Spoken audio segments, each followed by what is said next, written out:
It's time for part 1 of the finale of Let's Play Fall of Cybertron. So, the Ark has been launched into space, and the Decepticons are trailing us in the Nemesis ship. So, this is essentially the start of Generation 1. This is essentially the first episode, yeah.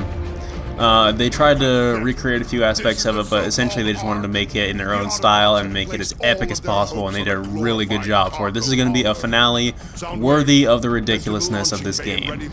So, I'm highly looking forward to it. The first part here we're going to be playing as Soundwave, because Soundwave has been playable previously, but he's not had a combat sequence, so this last mission, we're going to be swapping characters a lot, and it's going to give us a chance to play as the characters that we would have otherwise missed out on had this been a one or the other character situation for the whole mission. But before we get too carried away here, I'm going to get my setup going here real quick and show off the final weapons I never got to show off in the rest of the campaign, and get as much stuff as I can. Just, you know, get really bulked up here with as many techs as I want. And even though we can only have one of each at a time. But I'd like to address something before I get too carried away here.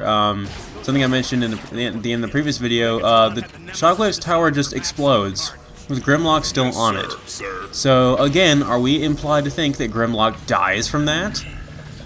It's never explained. It's never, and they never give us any kind of closure to that. And it's just like, they might be making a third game to answer all these questions, or maybe they're changing all this canon from Generation 1 so much where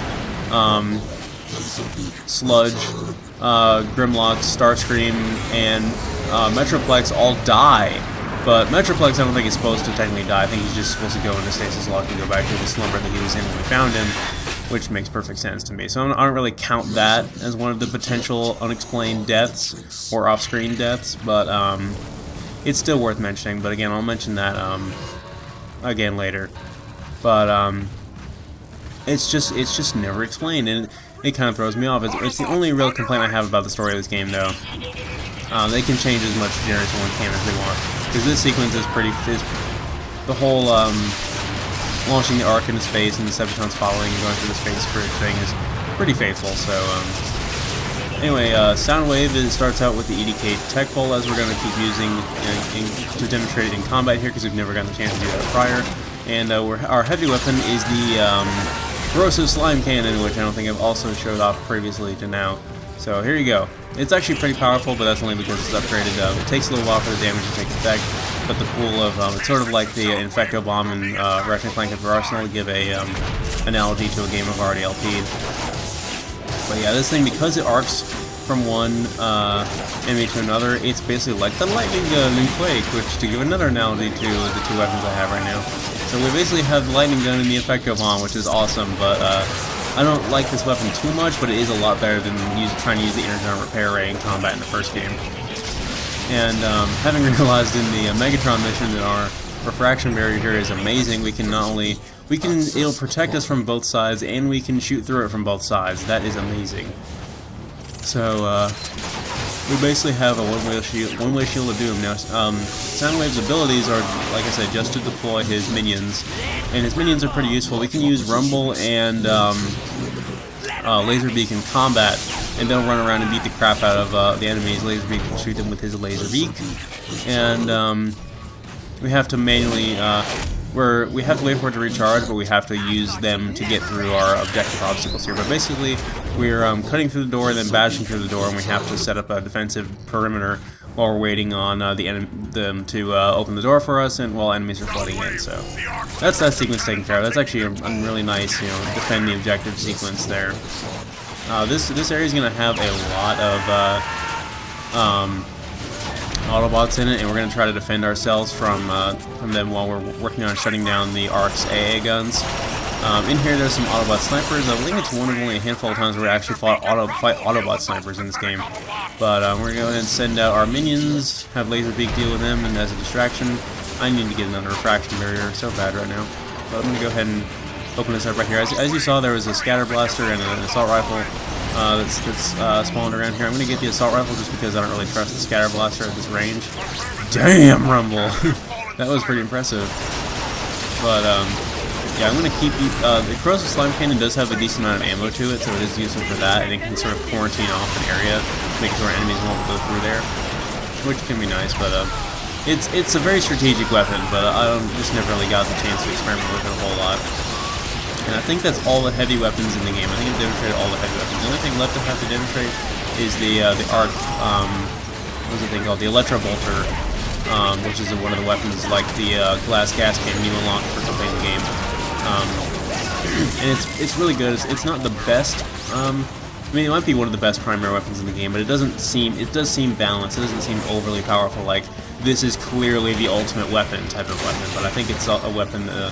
Some of these unlockable weapons, I'm pretty sure, are excluded from multiplayer, as far as I know. But that could be completely untrue. The game multiplayer has probably changed a lot since I've actually been playing it. Yeah, that corrosive slime doesn't seem like it's doing a whole lot to the shells there. Let's go give our other weapons a good run through in our last chance to do so now. Let's pick up the Path Blaster and go creating paths with it. I can't make a good analogy for the Path Blaster. But yeah, like I said, Soundwave, I think I mentioned this a minute ago, Soundwave is a destroyer class much like Optimus and Swindle, so he has rockets, and he otherwise has a very rugged alt mode, so... And he can ram through people. It doesn't quite seem as much like a battering ram as Swindle did, but it's just the size and design of his alt mode, I suppose. But he basically behaves in the exact same way as he did in the previous game. He might even have the same character model for his alt mode. Very little has changed as far as Soundwave goes. Okay. Looks like his work there is done. And the Ark is kind of defenseless from this side, so now we can board. Switching over to the Autobots, though, now that the AA guns are down, we need to defend ourselves more properly, so let's get right up in their faces and defend them from the outside, using the aerial bots and their leader, Jetfire. So using Jetfire, we're going to go out here and fly into deep space and use his jet mode to shoot down these cables here, these tow hooks as they're called. And he has a primary weapon, which is a laser machine gun type thing. It has limited ammo, and he also has, he doesn't actually have rockets in his alt mode, but we can transform into his robot mode and use the thermal rocket cannon. We have it by default, we don't have any other weapon. But it's really nice to be able to just like transform and then combo into your rockets and then go back. It's really cool. And Jetfire also has the shockwave ability, which is really good. So Jetfire is just utterly badass, and I love this sequence where we get to play as him. Music is getting awesome again. Also, we float in. We're in zero gravity free fall whenever we are in robot mode. So we can just glide in whatever direction we were already moving in when we transform.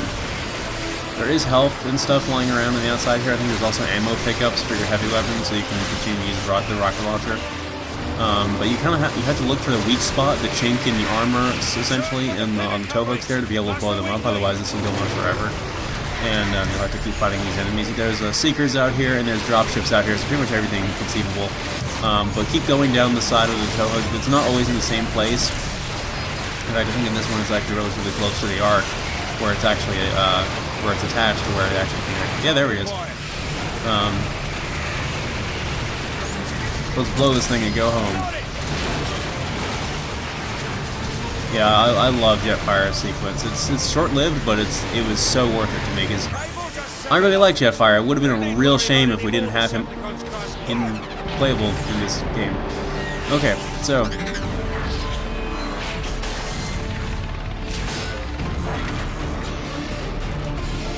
looks like the Decepticons are choosing a more direct approach to shut down the Ark. So now we're playing as Bruticus again, and we can ruffle stuff the Autobots. La la la la la. And it'll be glorious as usual. So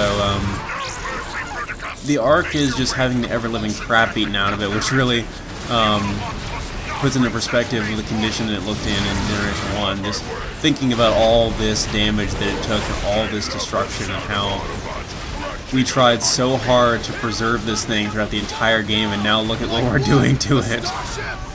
Oh, it really just puts into perspective just the chaos of this game.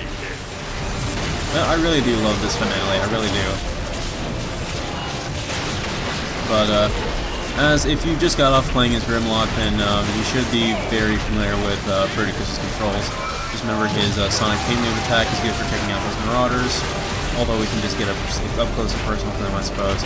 As I said before about the Marauders, they have like a little beam attack that they use at short range if anything gets too close to them. I'm not sure if it's supposed to like heal them or whatever, but it's not really anything you need to worry about because you're never really going to get that close to where they can use it on you. I'm doing it right here, but you can see it there.